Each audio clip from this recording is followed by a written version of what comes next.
बेटा हम chapter start कर रहे हैं यहाँ पे,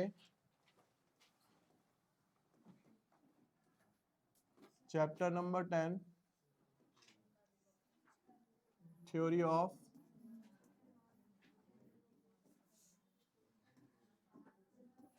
सप्लाई।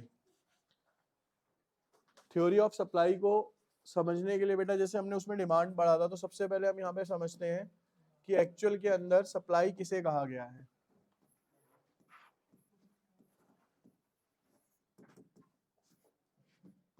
ठीक है, सप्लाई का क्या मतलब है? तो बेटा टोटल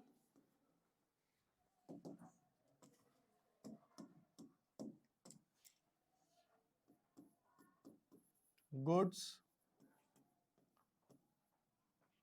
सोल्ड और रेडी फॉर सेल। भाई एक मैन्युफैक्चर के द्वारा दो चीजें की जाती हैं, वो दुकान पे बेचेगा, दुकान वाला आगे बेचेगा। तो कोई भी माल जो कि बेचे जाने के लिए तैयार है या बिक रहा है, वो दोनों ही क्या कहलाती हैं बेटा? आपकी एक तरीके से सप्लाई ऑफ मार्केट कहलाएंगी। अब यहाँ पे सप्लाई तो क्लियर हो गया, सप्लाई और ज्यादा बेटर क्लियर होता है बेटा आपको कब? जब आप इसके लिए समझते हो क्या? Quantity supplied. अगला टर्म क्या है हमारा? Quantity supplied. अब अगर हम क्वांटिटी सप्लाइड की बात करें तो इसके लिए एक एग्जांपल दे रहा हूं मैं आपको, उसको समझना। सपोज करो बेटा आपने देखा होगा कि जो हम पेप्सी वगैरह यूज करते हैं तो इसके बहुत बड़े बड़े ट्रक आते हैं मार्केट के अंदर। एक सिंगल बॉटल तो लेके नहीं आता ना कोई, बहुत बड़े बड़े ट्रक्स होते हैं। अब हुआ क्या कि एक दुकानदार के द्वारा या एक मैन्युफैक्चर कह लो या डिस्ट्रीब्यूटर कह लो, उसने क्या करा? पूरा का पूरा ट्रक भेज दिया। उसके अंदर एक एग्जाम्पल के तौर पर उस ट्रक के अंदर पेप्सी की जो थी वो 2000 बोतलें थी। तो वो जो उसने भेजा है वो क्या कहलाएगी? सप्लाई। उसने टोटल माल कितना बेचा? 2000 के लिए भेज दिया कि बिकेगा मार्केट में जाके, उसने सप्लाई कर दी इतने की। अब क्या वो एक सिंगल दुकान पे जाके 2000 बॉटल्स उतर जाती है? ऐसा तो नहीं होता भाई। मान लो हमारे पास 3-4 शॉप्स हैं, ए बी सी डी। भाई एक शॉप पे वो रुकता है, वो कहता है भैया मेरे को 50 बॉटल दे देना, एक कहता है भैया मेरे को 100 बॉटल दे देना, एक कहता है 75 दे देना, एक कहता है मुझे 80 बॉटल्स दे देना। जिस दुकान की जितनी कैपेसिटी होगी या जितनी वहां पे कस्टमर आता होगा, वो उसके अकॉर्डिंग क्या करेगा? अपनी डिमांड रख देगा उसके सामने कि इतना इतना मेरे को दे दो। तो अब जो उसने ये टुकड़ों में सप्लाई करी है, तो यहाँ पे क्या कहलाएगा? ये सप्लाई प्लस पर्टिकुलर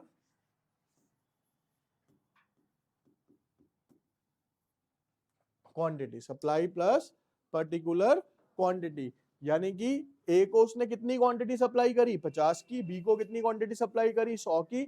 सी को कितनी करी? 75 की। और डी को कितनी करी? 80 बॉटल्स की करी। तो एक डिस्ट्रीब्यूटर द्वारा या सेलर द्वारा जो पर्टिकुलर एक क्वांटिटी सप्लाई की जाती है वो क्या कहलाती है बेटा? क्वांटिटी सप्लाइड कहलाती है हमारी। ठीक है, इसके बाद नेक्स्ट वन आता है बेटा हमारा यहाँ पे लॉ ऑफ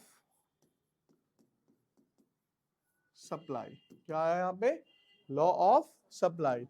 देखो सीधा सा लॉजिक है। अब हमें इस चैप्टर को पढ़ना है दुकानदार बन के। पहले हमने डिमांड वाला चैप्टर पढ़ा था एक कस्टमर के रूप में कि कंज्यूमर क्या करता है। अब हम पढ़ेंगे इसको कैसे? एज अ दुकानदार, कि दुकानदार क्या करेगा। सिंपल सा लॉजिक आप खुद सोचिए। दो ही चीजें आएंगी हमारे सामने, एक आएगा बेटा यहाँ पे प्राइस, और एक जगह पे आएगी बेटा हमारे पास क्वांटिटी सप्लाइड।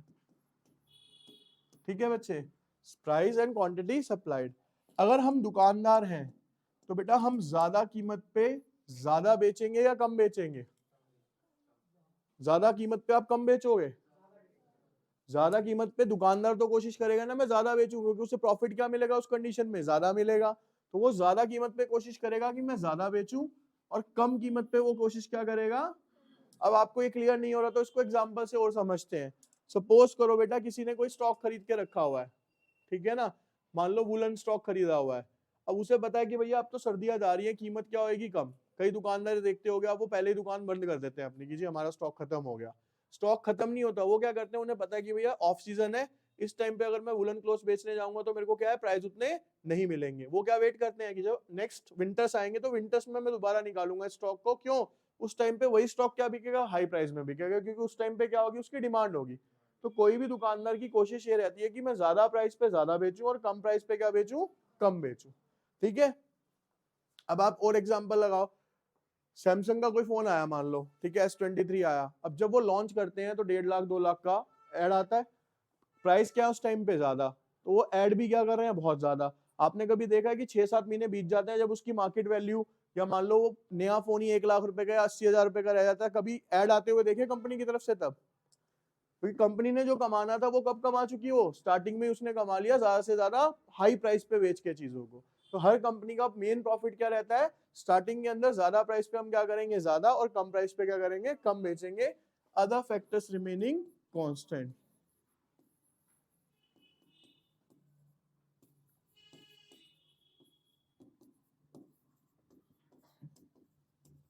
ये भी अभी हम डिटेल में पढ़ेंगे हम कि अदर फैक्टर्स होते क्या है। अब अगर बेटा मैं इसका एक टेबल बनाऊं, प्राइस मान लो 10 रुपए पे वो कितनी सप्लाई करता है, 100 की, तो 20 रुपए पे वो कितने की कर रहा है मान लो। अब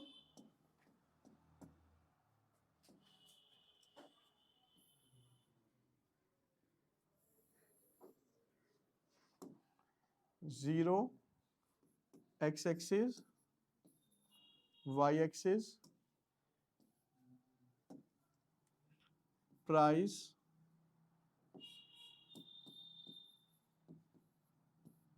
यहां पे आ गया आपका क्वांटिटी सप्लाइड। ठीक है, प्राइस कितने कितने हैं बेटा मेरे पास, 10 20, क्वांटिटी कितनी है 100, 10 पे कितना बेच रहा है बेटा वो 100, और 20 पे कितना बेच रहा है वो। अब ये क्या बन गया हमारा, सप्लाई कर्व बन गया। ये क्या कहलाएगा बेटा मेरे यहाँ पे। ठीक है, अब इसके बीच में अगर मैं रिलेशन की बात करूं तो समझना भाई, प्राइस क्या हो रहे हैं, बढ़ रहे हैं, तो सप्लाई भी क्या हो रही है। जब दो चीजें सेम डायरेक्शन में मूव होती है तो इसको कौन सा लिंक बोलते हैं बच्चे, हम पॉजिटिव लिंक बोलते हैं। क्या बोलते हैं हम उसको? जिनको याद नहीं होता तो मैथमेटिकल प्रॉपर्टीज है कि plus plus plus minus minus भी क्या होता है, प्लस ही होता है। यानी जब भी कोई दो चीजें सेम होंगी तो वो क्या कहलाएंगी, प्लस ही कहलाएंगी, पॉजिटिव कहलाएंगी। और plus minus minus, minus plus minus. तो अगर मान लो एक चीज बढ़ रही है और दूसरी चीज घट रही है तो वो कौन सा लिंक होता है हमारा, नेगेटिव लिंक होता है। क्लियर है, positive negative link.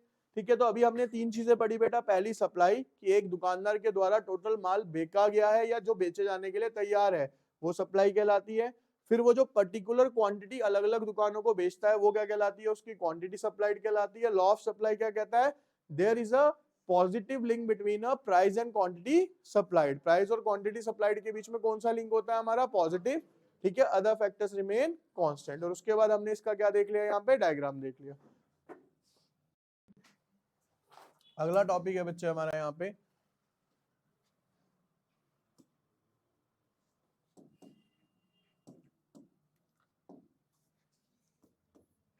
Factor affecting supply. यानी हमें अभी डेफिनेशन में क्या पढ़ा था कि there is a positive link between price and quantity supplied, other factor remain constant. तो ऐसे कौन से फैक्टर्स हैं जो इसके ऊपर इफेक्ट डालते हैं, हमें वो एक एक करके समझना है। तो बेटा सबसे पहला फैक्टर तो इसका यही होता है, क्या, price of a goods. Price of a goods क्या है, इनको याद करने से बेटर है कि आप इनके लिंक समझो। भाई सीधा सा लॉजिक है, अभी मैंने आपको बताया कि अगर किसी चीज के प्राइस बढ़ेंगे तो क्वांटिटी सप्लाइड क्या होगी, बढ़ेगी, और अगर प्राइस कम होंगे तो क्वांटिटी सप्लाइड क्या होगी। तो हम कह सकते हैं कि भाई प्राइस ऑफ अ गुड्स का कौन सा लिंक होता है हमारा, साथ साथ याद करना है आपने, इसके बीच में लिंक होता है बेटा हमारा कौन सा, पॉजिटिव लिंक होता है। ठीक है, दोनों कैसे चलते हैं, सेम डायरेक्शन में चलते हैं। प्राइस बढ़ेगा सप्लाई बढ़ेगी, प्राइस कम होंगे तो सप्लाई भी। इसके बाद नेक्स्ट फैक्टर आता है बेटा आपका इसी के अंदर,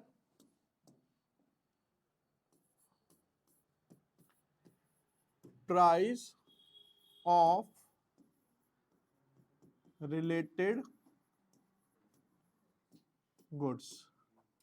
इस रिलेटेड गुड्स को समझने के लिए, इस टॉपिक को समझने के लिए पहले मैं समझता हूँ यहाँ पे क्या कि रिलेटेड गुड्स क्या होते हैं। बेटा नाम से पता चल रहा है वो गुड जो आपस में क्या करते हैं, एक तरीके से रिलेट करते हैं।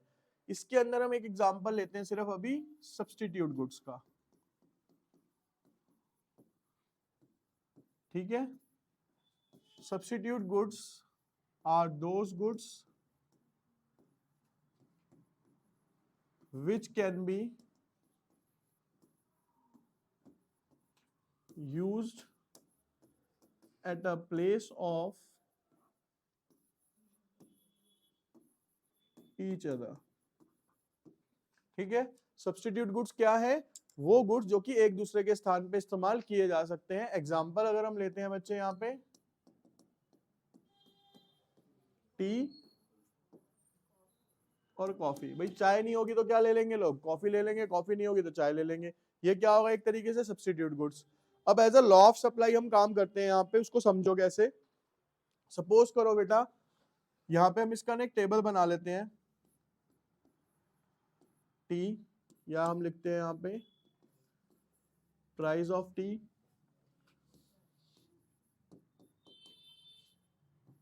Supply of T, supply of coffee, price of coffee,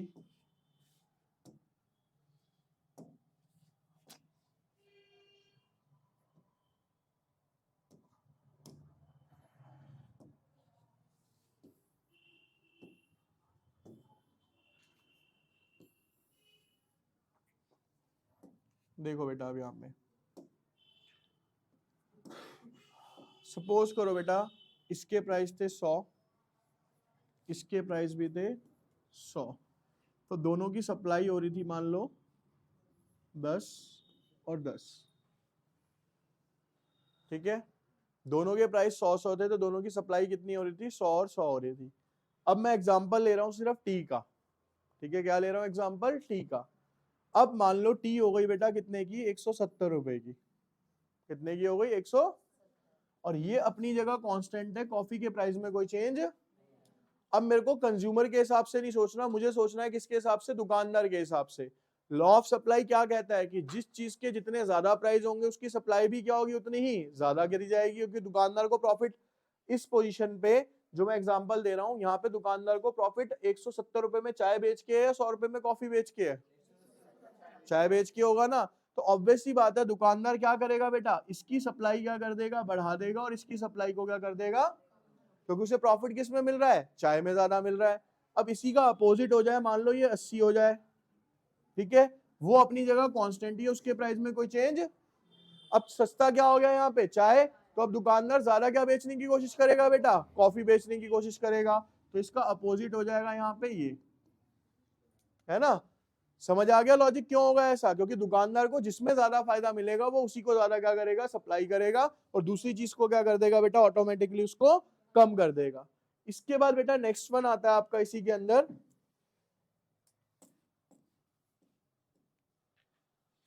third one,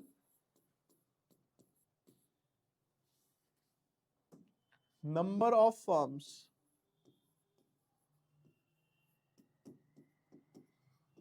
number of, अब नंबर ऑफ फर्म्स को समझो थोड़ा सा। अब आप खुद सोचो, जिस चीज की दुकानें ज्यादा होंगी तो उसकी सप्लाई ज्यादा होगी या कम होगी। भाई एग्जांपल, आज की डेट में आप मोमोज खाते हो तो मोमोज की दुकानें ज्यादा है या कम है, तो उसकी सप्लाई क्या है, इसका मतलब ज्यादा ही है। आप कहीं से भी निकलो, दूर जाने की जरूरत ही नहीं है, आसपास ही मिल जाते हैं आपके। तो बेसिकली अगर बेटा नंबर ऑफ फर्म्स ज्यादा है तो आपकी जो सप्लाई होगी वो भी, और अगर दुकानें कम हैं तो सप्लाई भी ऑटोमेटिकली क्या हो जाएगी बेटा, वहां पे कम ही होगी। इसके बाद नेक्स्ट वन आता है बेटा, फोर्थ वन हमारा, स्टेट ऑफ टेक्नोलॉजी। देखिए बेटा यहां पे अब जरा ध्यान से,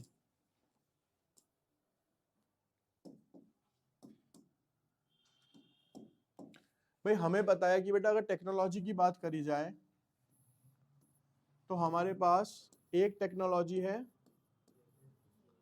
लेबर इंटेंसिव, यानी वो टेक्नोलॉजी जिसके अंदर हम लेबर का यूज ज्यादा करते हैं और मशीन्स का यूज क्या करते हैं, कम करते हैं। दूसरी तरफ क्या है बेटा हमारे पास, capital intensive. Capital intensive technology बेटा वो होती है जिसके अंदर हम मशीन्स का इस्तेमाल ज्यादा करते हैं। और अब सीधा सा लॉजिक आपको बताने की जरूरत नहीं है, खुद से आप आंसर कर सकते हो इसका। फिर जब हम लेबर इंटेंसिव टेक्नोलॉजी यूज करेंगे तो हमारा प्रोडक्शन जो है वो ज्यादा होगा या कम होगा? ऑब्वियस ही बात है, कैपिटल के कंपैरिजन में क्या होगा, तो कम होगा। तो जब बेटा प्रोडक्शन कम होगा तो ऑटोमेटिकली सप्लाई भी क्या होगी, हमारी कमी होगी। समझ आया?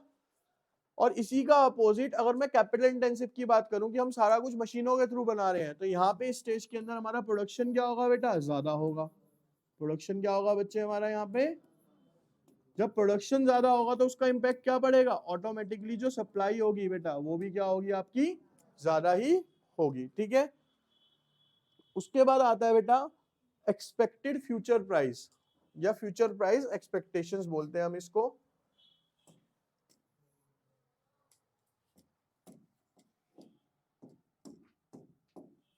Fourth one, future expected price. देखो बेटा इसके लिए ना सिंपल सा लॉजिक है हमारा, हार्ड एंड फास्ट कुछ नहीं है। Future price present supply.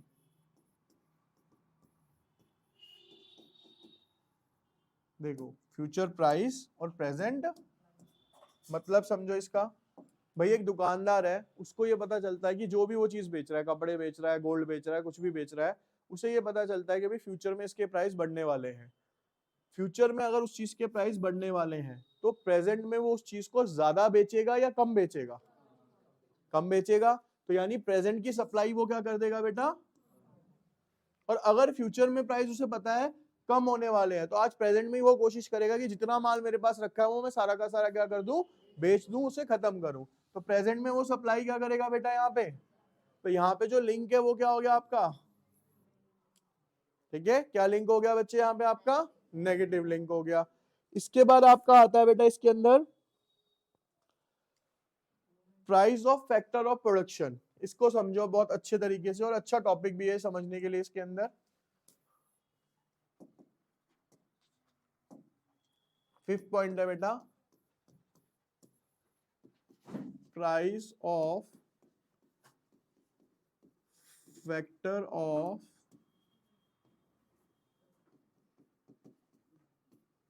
Production. बेटा अगर मैं फैक्टर ऑफ प्रोडक्शन की बात करता हूं तो मैं आपको कई बार पहले भी बता चुका हूं कि पूरी दुनिया में ये चार फैक्टर्स काम करते हैं, लैंड, लेबर, कैपिटल और एंटरप्रेन्योर यानी कि ओनर। ठीक है, अब इसमें से मैं एक फैक्टर उठा लेता हूं यहाँ पे, जमीन। ठीक है, और जमीन को जो मैं पे करता हूं बेटा वो करता हूं रेंट, लेबर को जो मैं पे करता हूं वो करता हूं वेजेस, कैपिटल को यानी पूंजी को क्या पे करता हूं मैं, ब्याज, इंटरेस्ट, और एंटरप्रेन्योर काम करता है किसके लिए, प्रॉफिट के लिए। तो इन सब फैक्टर्स को की जाने वाली पेमेंट्स होती हैं। अब मैंने इसमें से एक फैक्टर लिया बेटा आपका क्या, लैंड। ठीक है, अब इसका इंपैक्ट समझना, लैंड में क्या इंपैक्ट पड़ेगा। अब सपोज करो एक फैक्टर है हमारा ये, इसको हम दे रहे थे क्या, रेंट। टोटल आपके पास कितने रुपए हैं बेटा यहाँ पे, 1,00,000 रुपए। प्रोडक्शन और सप्लाई। देखिए बेटा यहाँ पे थोड़ा, अब बेटा सपोज एक एग्जांपल के तौर पे लेते हैं हम कि हमारे पास 1,00,000 रुपए टोटल मनी है, जिसमें से मैं 10,000 रुपए रेंट पे करता था, तो मेरे पास कितने बच जाते थे, 90,000। तो मैं सप्लाई भी कितने की कर पा रहा था, एक तरीके से जितने का प्रोडक्शन उतनी सप्लाई हो गई। अब हुआ क्या कि सपोज करो फैक्टर ऑफ प्रोडक्शन के जो प्राइस है बेटा वो बढ़ गए, बढ़ने का मतलब है अब रेंट हो गया हमारा कितना, 20,000 रुपए। तो 1 लाख में से 20,000 चले गए, कितने बचेंगे अब मेरे पास? 80,000। जब ये 80,000 हो गए तो यानी फैक्टर ऑफ प्रोडक्शन के प्राइस बढ़ने से मेरा प्रोडक्शन क्या हो जाएगा? कम हो जाएगा। जब प्रोडक्शन कम होगा तो उसका इंपैक्ट क्या पड़ेगा बेटा? सप्लाई भी ऑटोमेटिकली क्या हो जाएगी? यहाँ पे कम हो जाएगी। क्लियर? तो सीधा सा लॉजिक है, जब बनाने की लागत ज्यादा आएगी तो आप पहले के कंपैरिजन में प्रोडक्शन क्या कर पाओगे? कम ही कर पाओगे। इसका अगला इंपैक्ट, अगर मान लो रेंट क्या कर दिया गया हो? कम। रेंट अब हो गया आपका 5,000 रुपए, आपने फैक्ट्री चेंज करी, कुछ भी करा, वहां पे आपको किराया कम देना पड़ रहा है। उसका इंपैक्ट क्या पड़ेगा कि आपके पास कितने रुपए बचेंगे? 95,000। तो यानी आप प्रोडक्शन पहले के कंपैरिजन में क्या कर पा रहे हो? ज्यादा। जब आप बच्चे प्रोडक्शन ज्यादा कर पा रहे हो तो आप ऑटोमेटिकली सप्लाई भी क्या कर पाओगे? यहाँ पे ज्यादा। ठीक है, तो सीधा लिंक्ड होते हैं आपस के अंदर ये चीजें।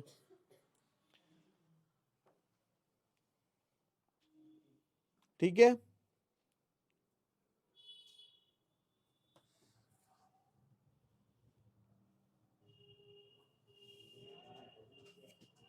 अब इसके बाद एक आता है बेटा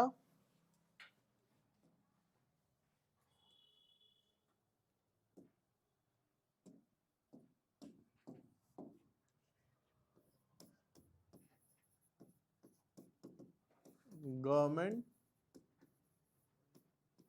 पॉलिसी। गवर्नमेंट पॉलिसी को भी आप ऐसे समझो भाई, गवर्नमेंट की पॉलिसी का मतलब होता है गवर्नमेंट के द्वारा लगाए गए टैक्सेस।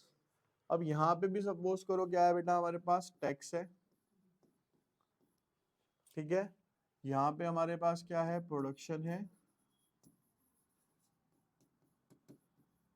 और यहाँ पे हमारे पास सप्लाई है।